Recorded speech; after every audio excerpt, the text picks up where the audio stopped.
kita yang ketiga. Siapa?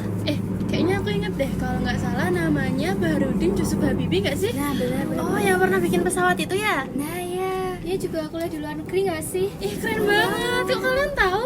Dan bukannya beliau juga bikin dolar dari 16.000 jadi 6.000 dolar ya? Wow, keren banget. Aku jadi pengen tahu lebih banyak tentang beliau deh.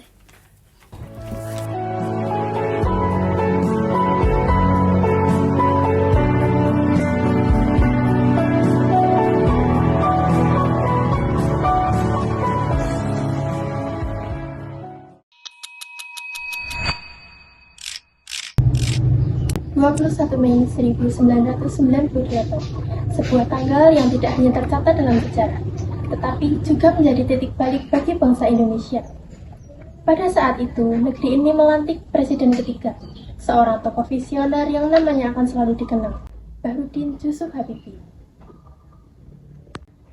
Banyak orang bilang era Bapak Baharudin Yusuf Habibie adalah era yang singkat namun sangat bermakna. Namun, apakah kita sebagai anak muda benar-benar mengenal beliau? Dalam sejarah Indonesia, beberapa pemimpin dikenang karena kekuasaan, yang lain dikenang karena prestasi. Namun, B.J. Habibie dikenang karena ketulusan dalam melayani bangsanya. Seorang ilmuwan, seorang negarawan, dan teladan nilai berakhlak. Jauh sebelum namanya diabadikan secara resmi, Bapak B.J. Habibie bukan hanya menciptakan teknologi, tetapi juga menciptakan akses dan keadilan bagi rakyatnya. Melalui pesawat CN-235 dan N-250, beliau membuka harapan transportasi bagi daerah-daerah terpencil. Karena baginya, pelayanan bukan sekadar hadir, tetapi menghapus ketimpangan. Dalam masa jabatan yang singkat, beliau memulihkan kepercayaan publik lewat langkah-langkah transparan, kebebasan pers, pembebasan tahanan politik, dan pertanggungjawaban secara terbuka.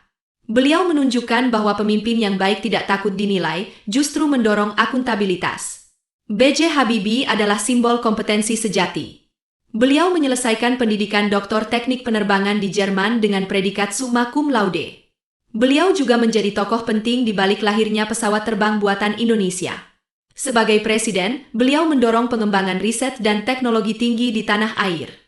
Habibie membuktikan bahwa kompetensi bukan sekadar gelar, tetapi kesungguhan, kecintaan pada ilmu, dan kontribusi nyata bagi bangsa.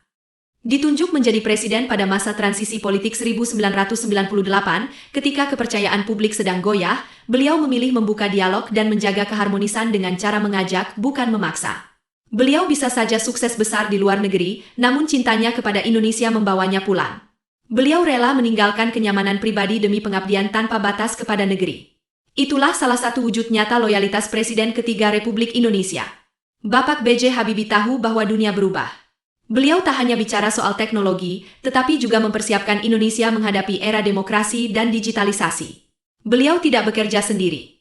Habibie membentuk tim riset, menggandeng anak muda, dan mendorong sinergi antara pemerintah, kampus, dan industri.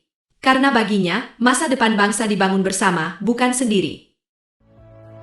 Waktunya mungkin telah memanggilnya pergi, namun jejaknya tidak pernah benar-benar hilang.